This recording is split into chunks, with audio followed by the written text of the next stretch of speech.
When you go to a competitive high school, it feels like everything you touch requires double the effort to stand out. You're taking AP classes with a bunch of sweaty kids, you're grinding activities, but somehow it still feels like everyone is doing more than you. Today we have a subscriber asked question that I think addresses this topic perfectly. I've seen a lot of your videos on what exactly to do in high school to get into an Ivy League, specifically your 4-year blueprint as well as your summer extracurricular blueprint, and they all contain many great ideas that I think would definitely help most high schoolers stand out in their school to get into top colleges. After all, most high schools aren't insanely competitive, so students who are willing to put in the work and check off all the boxes are likely to get into top tier colleges. My question is, how are you supposed to stand out if the high school that you are going to is one of the best public high schools in the US? In this case, the high school I'm going to be attending is full of a lot of really smart students who are all highly academically achieving and able to take advantage of opportunities well enough through competitions, internships, camps, Olympiads, etc.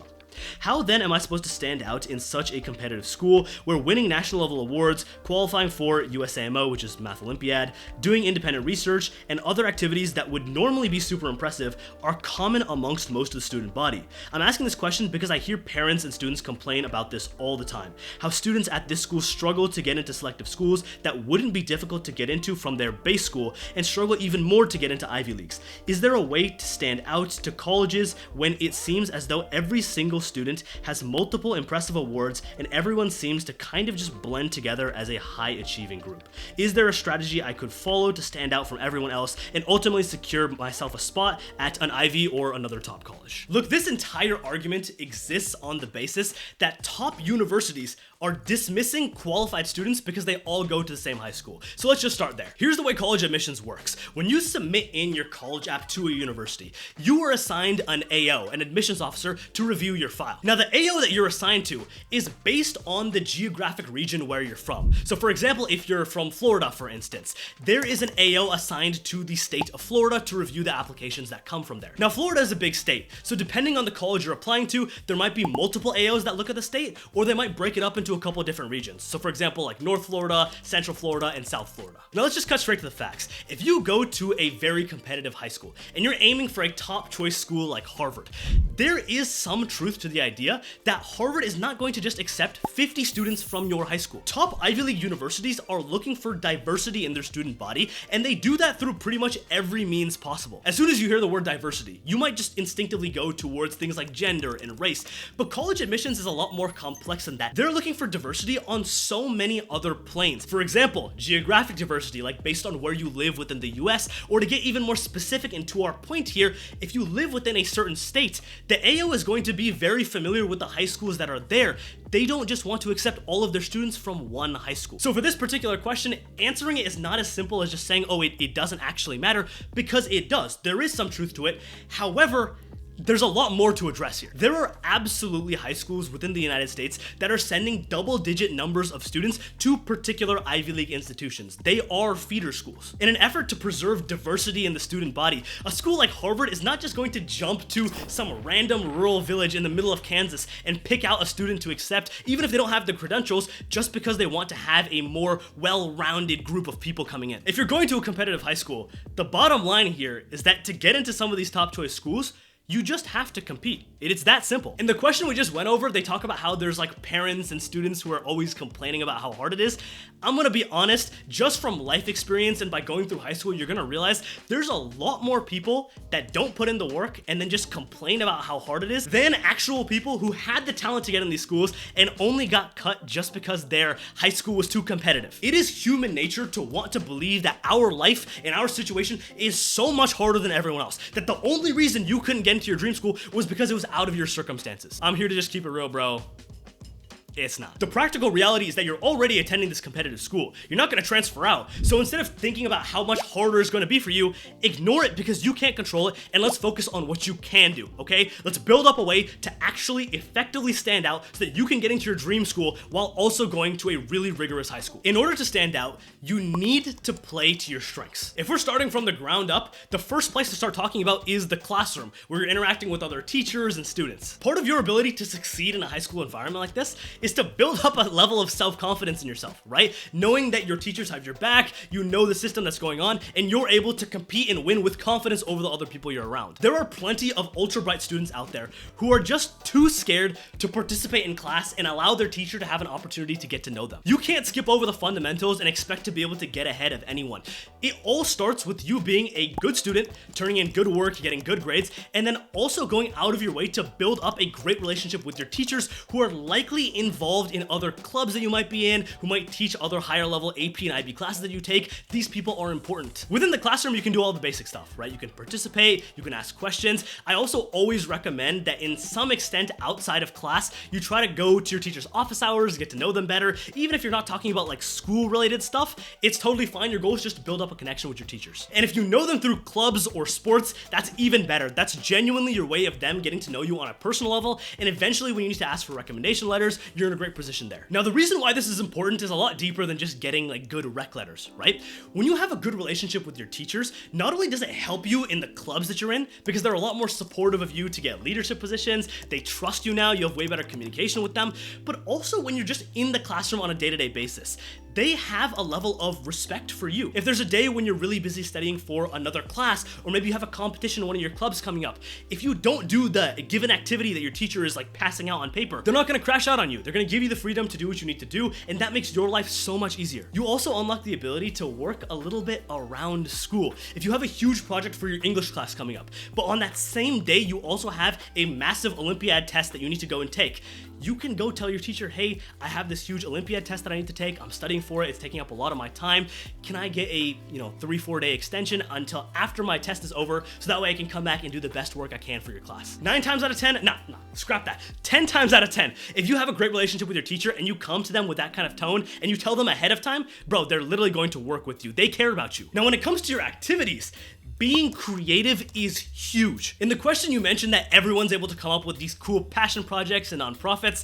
The thing is, the hardest part about starting an initiative like that is coming up with the idea, the concept, the problem that you're going to tackle. Sure, everyone might have some kind of a project going, but there are tiers to this. Not every nonprofit is the same. If you're able to take the time to tap into your creativity, to come up with something that is better than what other people are doing, of course it's going to help you stand out in the long run. Even if you and another person have the same work ethic, you're working at the same intensity, if you have a better idea, a better business model, a project that you're more passionate about, the results at the end of the work is going to be better. Another angle to standing out, which you can even apply to your entire college application, is to do what other people are doing just better. If the average high-achieving student in your math class is consistently scoring 90s, aim to get 95 on tests. If everyone around you is getting a 1500 on the SAT, aim for a 1550. And if someone starts a nonprofit and fundraises $1,000, you start your own and you raise $2,000. Now, for your activities, don't go copying other people's passion projects or just mindlessly fundraise so you can get bigger numbers. The idea here is to either be more creative, like we just talked about,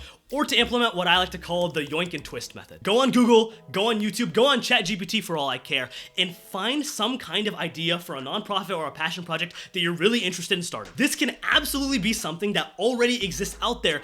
Your goal is to yoink it, try to mimic it, and then twist it in some way, improve it in some regard, so that when you implement it, it's better than what's already out there. On one end, you're still making a difference, right? You're improving something that's already out there, you're advancing a field, it's still good work. But on the other side, you're not starting this activity from scratch, you're starting from some kind of a template, which makes it way easier for you because it's a tried and tested model. People in your high school will act like they are smarter than you. This is honestly not even like a high school thing, it's just how the world works. At the end of the day, in my personal experience, 90% of people who go out of the way to try to act like that, bro, they're all just bots. For people like that, using big words and trying to act like some fancy, super successful person is just a projection of insecurities that they have internally. Do not fall for that. The brightest people are usually the people who tend to not really talk about these things, and if you have a conversation with them, they're very much down to earth and humble. Those are the people that you want to be spending your time around, okay? Not the people who are just all talk. If you feel like you're in ultra competition here, you gotta take a step back and understand that there are only 24 hours in a day. If your goal is to get ahead of other people,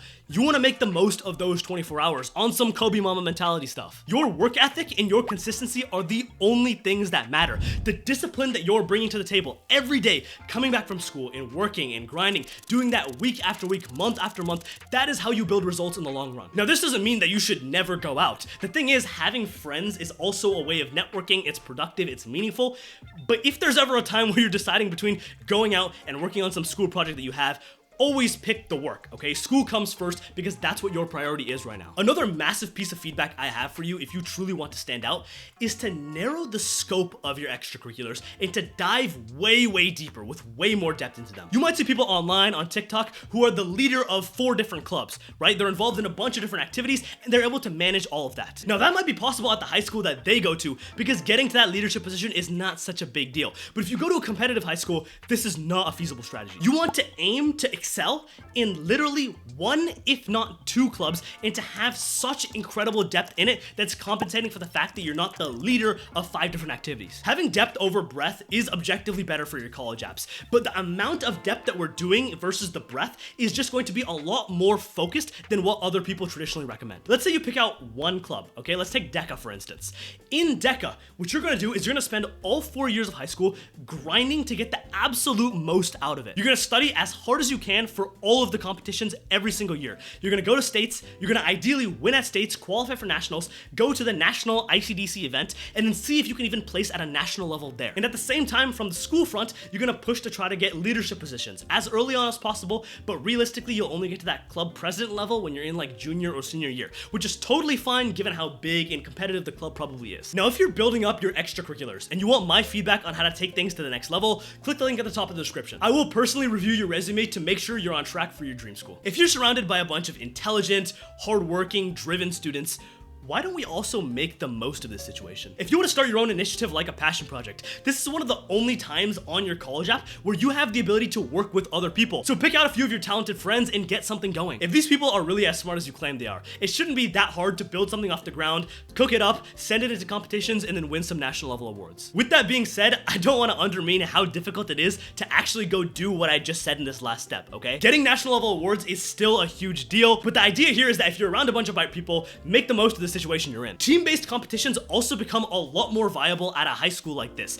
If you want to say for the one extracurricular you're picking out, if you want to focus on something like Science Bowl, which is a team-based event, you can go all in on Science Bowl knowing that a bunch of people are around you also doing the same thing, so that when you go to those team-based competitions, you can rely on other people and actually go on to win. Compare your experience to what's going on at a bunch of like poorer public high schools where there might be 1 or 2 standout students, but the rest of the team is just a bunch of bums, right? Leadership positions are going to, in general, be harder to secure like we talked about. Let's say you go ahead, invest all your time into 1 or 2 clubs, and for some reason, it just doesn't work out, right? Sometimes these clubs just tend to be a popularity contest, I get it. If that's the case and you're really struggling, try to at least get your leadership in through some kind of a project you start on your own, right? That way, if you're founder and you're leader and you're working with a bunch of people, you can build it up into something more meaningful, get more people involved, and then get that leadership exposure that will, more than just for college apps, actually be useful to you in the long run. Over the course of your 4 years in high school, your FOMO, like your fear of missing out, is going to be at an all-time high. You have to learn to trust in yourself and trust in the vision that you have. If you go after chasing the next shiny thing and the next and just jumping from one club to another, one project to another, you are not going to be able to build up that quality application that you want in the long run. You're just gonna have a bunch of dookie activities with absolutely no depth. Trusting yourself is the only way to stay on top in the long run. All right, at this stage in the video, if you're still watching, I think at least like 70-80% of people have clicked off. You're a real one on the channel, so I'm gonna let you in on the unfiltered section where I'm just gonna tell you advice, how it is. Hopefully this can help take you to that absolute next level. First of all, bro, stop complaining, man. You're watching this video because your high school is competitive. Chances are you chose to go to this high school. There might have been other options for you. There might have been an easier public school, but you decided to go here for one reason or another. And even if you didn't, your high school being competitive is not an excuse for you to not get into the school that you're interested in. Because at the end of the day, someone from your high school is getting there, right? Someone is doing it. Why wasn't it you? College admissions does not determine your actual self-worth or value or how successful you're gonna be in your career. Okay? But you giving up this early, I see high schoolers who are in 9th, 10th grade who have already given up on the entire admissions process because, oh, my high school is too competitive, I won't be able to get in. And to me, that's completely pathetic. Do not focus your energy thinking about anything that is out of your control. Make the most of whatever situation you're in, aim to compete, aim for that first place spot, and worst case, you might end up getting 2nd or 3rd. Because for the people who don't even try until the last 2 months of high school, bro, they're not getting in anywhere, okay? They are the people whose families end up complaining because they don't realize how lazy their kid was. When it's hard for you to stand out in your high school, you can also try shifting the paradigm. For example, if we have 2 students and they both go on to do research at some kind of an internship or a local college outside of high school, They are not equals. There are levels to this. Your high school is not preventing you from going independently, starting your own research project, and going on to publish 2 or 3 papers. That is not bound by how competitive your high school is, that's bound by how bad you want it. Same thing goes for a little project you do to help out your local community. It's an activity that anyone can do, and it's not bound by how competitive your high school is. And typically speaking, areas that are more competitive, like if you live in a little suburban town, there are more opportunities for you to do things. You can have a better network with people, there's more adults that are willing to help you, and so there are some advantages that you can take into consideration that in the end tend to balance things out for kids who live in poor areas and kids who live in middle class areas. You just have to put in the work and make the most of your resources. And the most honest piece of feedback I can give you here: start early. If you can figure out exactly what you want to do earlier in high school, that just increases your odds by so much of being able to build a resume around it and get into the dream program that you want. Especially if the goal is to lock in on a single extracurricular. If you know that you want to go into engineering, or you want to go into law, or you want to go into nursing, you can pick out exactly what the extracurricular is going to be as early as freshman year, and then go all the way in it with full confidence, full focus, knowing that this is going to aid your application. If you're really up in the air about what you actually want to pursue, and you end up having one foot in HOSA because you like medicine, but one foot in FBLA because you like business, it's not going to turn out well. You want to be able to lock in with no hesitation for that main activity that you're going to be working around. If you want me to review your resume, feel free to click the link in the description, or if you have any other questions, you can follow and DM me on Instagram. I'm happy to help you guys out. Thank you all so much for watching. This has been your boy Pratik. Peace.